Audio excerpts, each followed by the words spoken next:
Halo teman-teman semua, kali ini kita akan bercerita tentang kisah yang berjudul Persaingan Tak Sehat. Kisah ini saya dapatkan dari sebuah website bernama Risalah Misteri dan ditulis oleh akun bernama Marlia Prianti. Baiklah, tanpa berlama-lama lagi, kita langsung masuk ke ceritanya.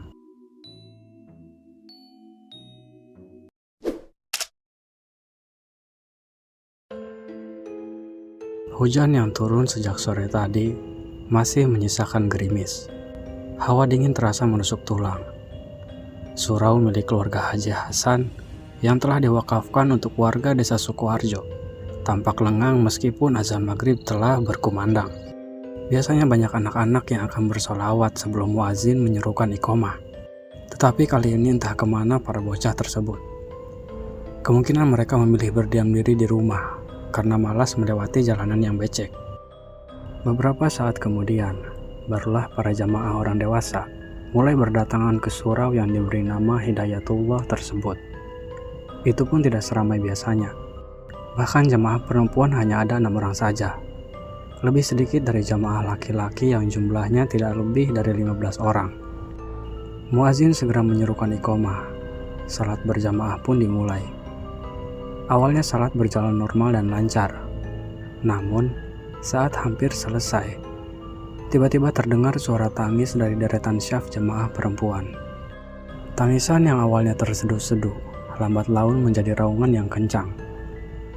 Sontak hal tersebut membuat orang-orang menoleh ke sumber suara saat salat telah selesai. Ternyata, yang menangis adalah salah satu jamaah yang bernama Bu Tantri. "Sampean kenapa toh, Bu?" Selidik Maijah yang ada di sebelah Bu Tantri. Perempuan berlengan gempal itu mengusap punggung Bu Tantri berusaha menenangkan. Di luar dugaan, Bu Tantri menepis lengan Maijah dengan kuat.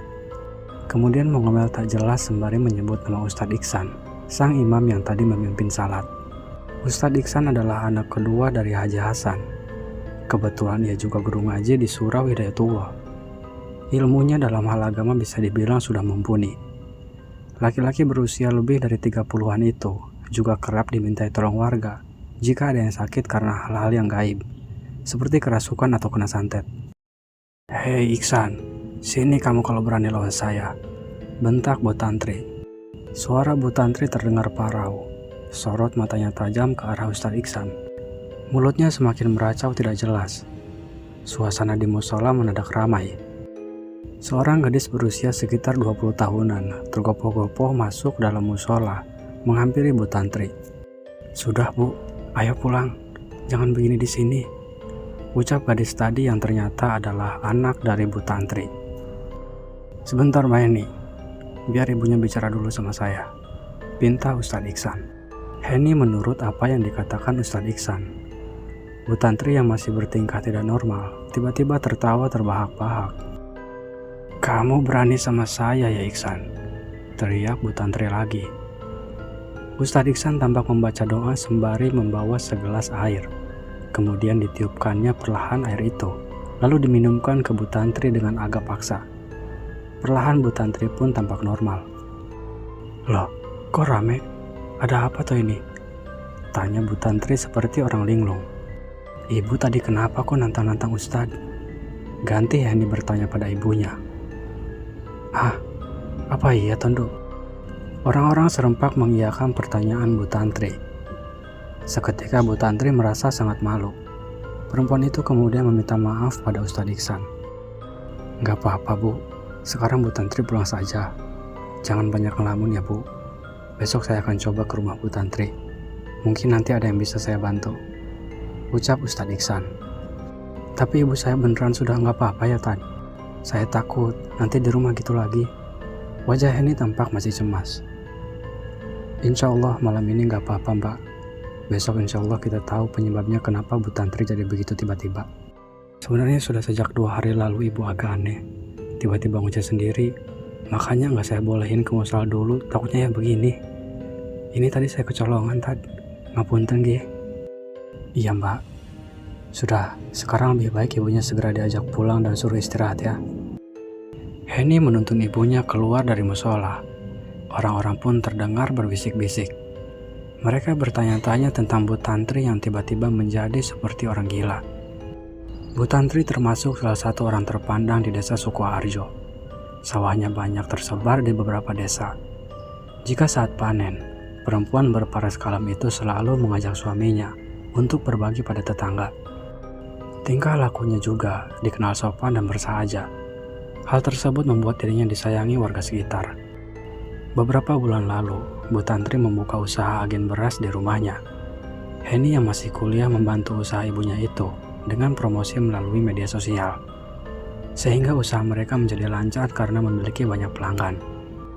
Karena usaha yang dirintisnya sukses, Bu Tantri semakin gemar bersedekah, apalagi pada tetangga di sekitarnya.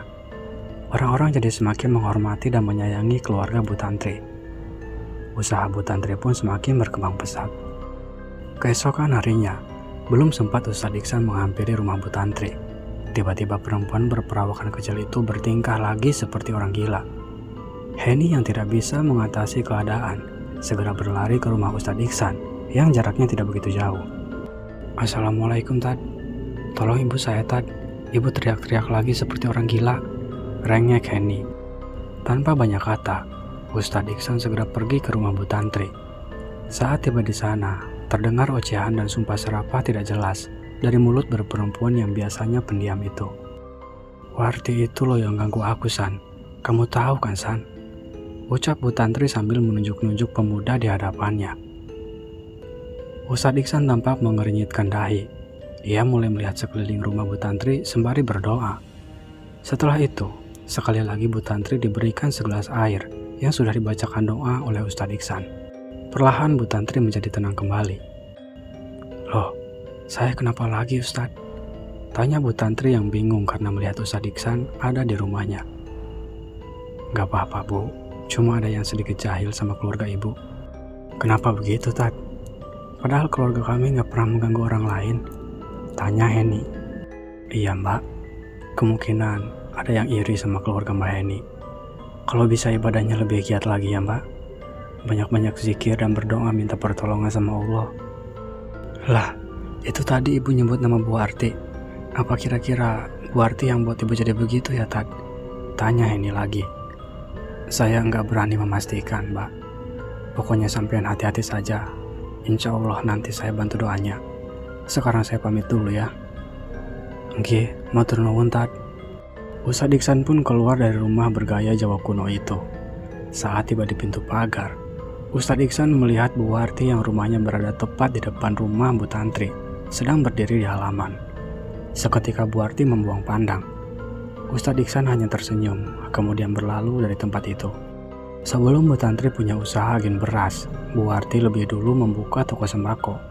Awalnya usaha Bu Warti lancar, karena harga barang yang dijual sedikit lebih murah dari toko lain. Banyak pelanggan yang membeli beras di tempatnya. Namun lambat laun, pelanggannya berkurang karena ada yang merasa Bu Warti bertindak curang. Beras yang ditawarkan dengan yang diberikan ke pelanggan memiliki kualitas yang berbeda.